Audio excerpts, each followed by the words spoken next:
لیکن ہندو مذہبی کتابوں میں، پارسی مذہبی کتابوں میں، بدھ مذہبی کتابوں میں، یہود مذہبی کتابوں میں، عیسائی مذہبی کتابوں میں صاف طور پہ کیونکہ محمد صلی اللہ علیہ وسلم آخری پیغمبر ہے. تو آخرت کے دن پہ کوئی بھی شخص یہ نہیں کہہ سکے گا کہ مجھے نہیں پتا تھا کہ محمد صلی اللہ علیہ وسلم خدا کے آخری پیغمبر ہے. جتنے پیغمبر پہلے آئے وہ صرف اپنی قوم کے لیے بھیجے گئے تھے اور ان کا پیغام محدود تھا ایک وقت کے لیے، جب تک نیا پیغام اللہ سبحانہ و تعالیٰ نازل کریں گے. لیکن کیونکہ محمد صلی اللہ علیہ وسلم آخری پیغمبر تھے، وہ صرف مسلمان یا صرف عربوں کے لیے نہیں بھیجے گئے تھے، وہ ساری انسانیت کے لیے بھیجے گئے تھے. اور میں اس تقریر کو ختم کروں گا قرآن مجید کی آیت سے، سورہ کوثر سے، سورہ نمبر 108 آیت نمبر 1 2 3. انا اعطیناک الکوثر فصل لربک وانحر ان شانئک هو الابتر. ہم نے عطا فرمایا ہے کوثر. محمد صلی اللہ علیہ وسلم کا ذکر ہو رہا ہے. اللہ تعالیٰ فرماتے کہ ہم نے محمد صلی اللہ علیہ وسلم کو کوثر عطا فرمایا ہے، اور وہ اللہ کی طرف عبادت کرتے ہیں، نماز پڑھتے ہیں اور قربانی کرتے ہیں. اور جو کوئی ان کے دشمن ہیں، اور جو کوئی محمد صلی اللہ علیہ وسلم کے دشمن ہیں، محمد صلی اللہ علیہ وسلم سے نفرت کرتے ہیں، ہم ان کی جڑ کاٹتے ہیں. وآخر دعوانا الحمدللہ رب العالمین.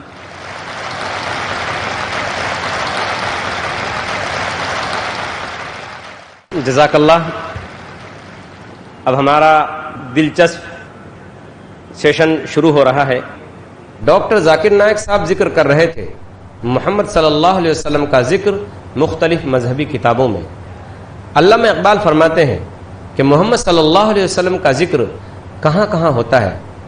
فرماتے ہیں دشت میں دامن کوہسار میں میدان میں ہے، بحر میں موج کی آغوش میں طوفان میں ہے، چین کے شہر مراکش کے بیابان میں ہے، پوشیدہ مسلمان کے ایمان میں ہے، چشم اقوام یہ نظارہ ابد تک دیکھے، رفعت شان رفعنا لکا ذکرک دیکھے.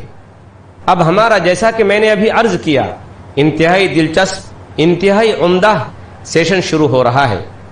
وہ سوال و جواب کا سیشن ہے جس میں آپ مقرر سے سوالات کر سکتے ہیں، اور انشاءاللہ مقرر آپ کے سوالات کے جوابات دیں گے.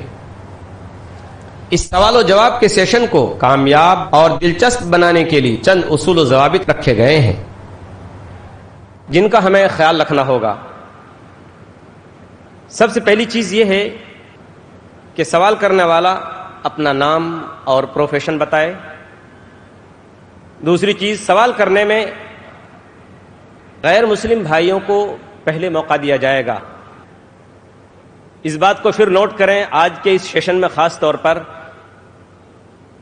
کہ سوال کرنے میں غیر مسلم بھائیوں کو پہلے موقع دیا جائے گا اور انہیں اسلام کے تعلق سے سوال کرنے کی پوری آزادی حاصل ہوگی. پوائنٹ نمبر 3، سوال چھوٹا کریں، مختصر کریں، کوئی لمبی گفتگو نہ کریں، بلکہ اپنا نام اور پیشہ بتا کر، پروفیشن بتا کر فوراً سوال شروع کر دیں. پوائنٹ نمبر 4، ہمارے مسلم بھائیوں سے گزارش ہے اگر ان کو چانس ملتا ہے تو غیر مسلم بھائیوں کے اور بہنوں کے بعد اگر ان کو موقع ملتا ہے تو ان کے سوالات عنوان سے متعلق ہوں. اختلافی اور فقہی سوالات کرنے کی بالکل قطعاً اجازت نہیں ہوگی. پھر سے دھیان میں رکھیں، اختلافی اور فقہی سوالات کرنے کی قطعاً اجازت نہیں ہوگی. ایک وقت میں ایک ہی سوال کی اجازت ہوگی. اگر سوال غیر ضروری ہوا تو اسے رد کرنے کا مجھے پورا اختیار ہوگا. مجھے امید ہے کہ آپ حضرات ان اصولوں کو سامنے رکھتے ہوئے اس سیشن کو کامیاب اور دلچسپ بنانے میں میری مدد کریں گے.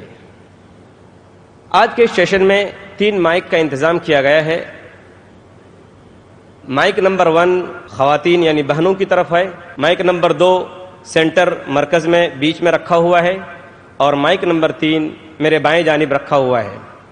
میں اب بھائیوں سے گزارش کروں گا کہ جو مائک نمبر 2 ہے سینٹر میں، یہاں اگر کوئی غیر مسلم بھائی ہو تو ان کو سوال کرنے کا موقع دیا جائے.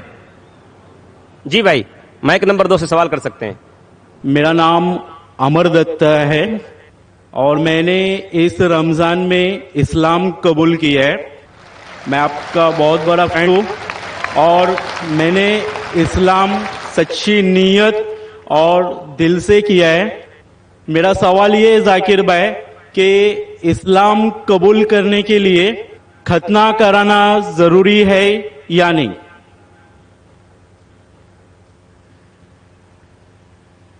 بھائی صاحب ماشاء اللہ اس رمضان میں اللہ نے ہدایت دی انہیں اور امن کا مذہب قبول فرمایا. میں دعا کرتا ہوں اللہ سبحانہ تعالیٰ سے کہ آپ کی انشاءاللہ جد و جہد کو قبول فرمائے. اس دنیا اور آخرت میں بھی انشاءاللہ آپ سفلتا پائیں گے. آپ کا سوال تھا کہ جب غیر مسلم بنتا ہے، اسلام قبول کرتا ہے، تو ختنہ کرنا ضروری ہے کہ نہیں؟ ختنہ کرنا جب ایک انسان مسلمان بنتا ہے تو فرض نہیں ہے لیکن سنت موقدہ ہے. فرض نہیں ہے لیکن سنت موقدہ ہے، یعنی بہت اہم سنت ہے. It is recommended. کیوں؟ کیونکہ کئی وجہ ہے. آپ شاید جانتے ہیں کہ سائنس ترقی کرنے کے بعد سائنس آج یہ کہتی ہے کہ جب ایک بچہ پیدا ہوتا ہے، پیدا ہونے کے بعد اگر اس کی ختنہ ہوتی ہے تو اسے بہت کم چانسز ہے carcinoma of the penis, cancer of the penis ہونے کے بہت کم چانسز ہے. اسی طریقے سے کئی بیماریاں ہیں جو ختنہ کرنے کے وجہ سے یہ بیماری اس لڑکے کو، اس آدمی کو ہو نہیں سکتی. مثال کے طور پہ دیر از دا پریپیوس وچ از دیر، اس کے وجہ سے وہ زپ میں اٹک سکتا ہے. They can be problem with it. Furthermore آج کی ریسرچ یہ بھی کہتی ہے کہ جو شخص ختنہ کر چکا ہے اس کو ایڈز کے چانسز اور کم ہیں. ایسے کئی ریسرچز ہے. آپ اگر میرا کسٹ سنیں گے سائنس کے بارے میں، اس میں اور ڈیٹیل سے کہا ہوں کہ کیوں ختنہ کرنے کو کہا گیا اسلام میں. تو محمد صلی اللہ علیہ وسلم کی سنت ہے، ختنہ کرنا چاہیے، بہت اہم سنت ہے، کرے تو بہت اچھا ہے لیکن اسلام میں فرض نہیں ہے. Hope the answers the question.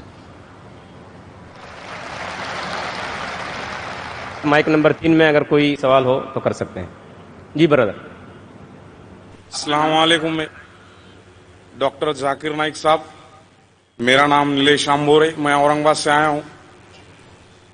میرا سوال یہ ہے سر آپ سے، آپ جب کسی ہندو گیتا یا وید کا حوالہ دے کر اگر آپ کچھ بولتے ہیں یا قرآن سے وہ ملتا ہے تو کیا اس کے اوپر ہم عمل کر سکتے ہیں؟ بھائی صاحب کا سوال ہے کہ جب میں گیتا کا حوالہ دیتا ہوں، وید کا حوالہ دیتا ہوں، دوسرے مذہبی کتابوں کا حوالہ دیتا ہوں، جب وہ قرآن سے ملتی ہے تو کیا ہم اس کے اوپر عمل کر سکتے؟ قرآن کی بات یا وید کی بات کریں یا گیتا کی بات؟ گیتا یا وید کی. گیتا یا وید. تو اگر جو چیز وید اور گیتا میں لکھی ہے اور جو قرآن سے ملتی ہے کیا ہم ان پہ عمل کر سکتے ہیں؟ میرا کہنا یہ ہے کہ قرآن کو کہا گیا فرقان. فرقان مطلب وہ چیز جو سچ اور جھوٹ کے بیچ میں جو ڈفرنس ہے اس کو پہچانتی ہے. فرقان یعنی فرق، حق اور باطل کے درمیان جو فرق ہے اس کو پہچانتی ہے قرآن. جس طریقے سے میں نے کہا کہ کئی پیغمبر آ چکے محمد صلی اللہ علیہ وسلم کے پہلے، اسی طریقے سے قرآن میں لکھا ہے سورہ رعد میں سورہ نمبر 13 آیت نمبر 38 میں کہ ہم نے ہر دور میں ایک کتاب نازل کی ہے. نام سے صرف 4 کتابوں کا ذکر ہے، توراہ، زبور، انجیل اور فرقان، قرآن. لیکن اس آیت کے مطابق کئی کتابیں نازل کی گئی ہے، ان کا نام سے ذکر نہیں قرآن مجید میں. لیکن جتنی بھی کتابیں قرآن مجید کے پہلے آئے وہ صرف ایک امت کے لیے تھی، ایک گروہ کے لیے تھی، اور وہ سارا پیغام محدود تھا ایک وقت کے لیے. اسی لیے اللہ سبحانہ و تعالیٰ نے، خدا نے یہ ساری کتابوں کو محفوظ رکھنے کے لیے صحیح نہیں سمجھا، کیونکہ یہ محدود تھی اس وقت کے لیے.